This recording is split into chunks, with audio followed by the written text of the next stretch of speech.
আইনখন সকলো কাৰণে সমান হ'ব লাগিব। আপোনালোকে বহিৰাগত মানুহ এটাক ধমকি ল'বৰ কাৰণে 2টা PSO দি দিলে, মোক চব জেগাৰ পৰা মাৰিম কেছ দি আছে, আপোনালোকে আকৌ মোৰ PSO কেইটা নাই। এইবোৰ নহ'ব, নিৰাপত্তা মোকো দিব লাগিব, হয় নহয়? মই খিলঞ্জীয়া ভূমিপুত্ৰ মানুহ, মোকো নিৰাপত্তা দিব লাগিব।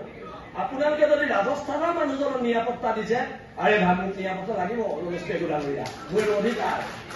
মোৰ অধিকাৰ হয় এইটো।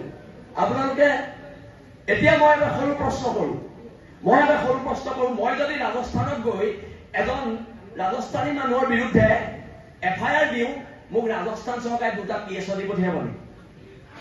স্বাভিমানটো ৰাখক, স্বাভিমান ৰাখক। ৰাজনীতি চবতকে ডাঙৰ বস্তু নহয়, আমাৰ সমাজ ডাঙৰ বস্তু, জাতি ডাঙৰ বস্তু, ৰাজনীতি বহুত তলৰ বস্তু।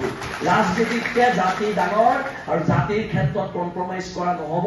আৰু এতিয়া GP সিং ডাঙৰীয়ালৈও প্ৰশ্ন আছে যে আমাৰ নিৰাপত্তাবোৰ কি হ'ব।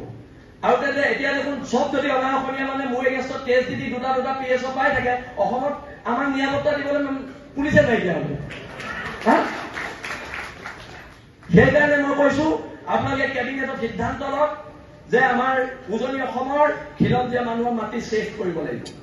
উজনি অসমৰ মাটিখিনিৰ ওপৰত আপোনালোকে এখন আইন আনক, আৰু যদি হিমন্ত বিশ্ব শৰ্মাৰ লগতো আমি আলোচনাত বহিবলগীয়া হয়, আমি আলোচনাত বহিম।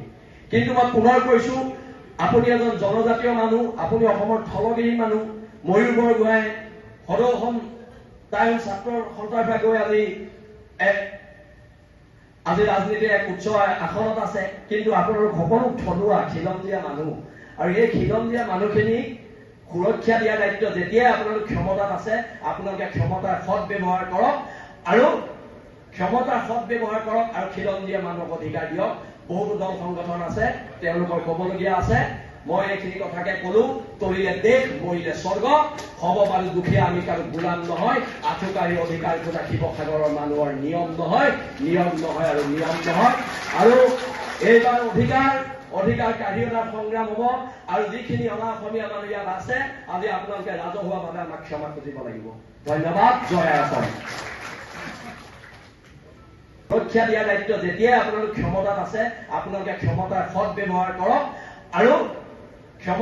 ব্যৱহাৰ কৰক, আৰু খিলঞ্জীয়া মানুহক অধিকাৰ দিয়ক। বহুতো দল সংগঠন আছে, তেওঁলোকৰ ক'বলগীয়া আছে। মই এইখিনি কথাকে ক'লো, তৰিলে দেশ মৰিলে স্বৰ্গ, হ'ব পাৰো দুখীয়া, আমি কাৰো গোলাম নহয়। আঠুকাৰী অধিকাৰ খোজা শিৱসাগৰৰ মানুহৰ নিয়ম নহয়। আৰু এইবাৰ অধিকাৰ কাঢ়ি অনাৰ সংগ্ৰাম হ'ব। আৰু যিখিনি অনা অসমীয়া মানুহ ইয়াত আছে, আজি আপোনালোকে ৰাজহুৱাভাৱে আমাক ক্ষমা খুজিব লাগিব। ধন্যবাদ। জয় আসাম।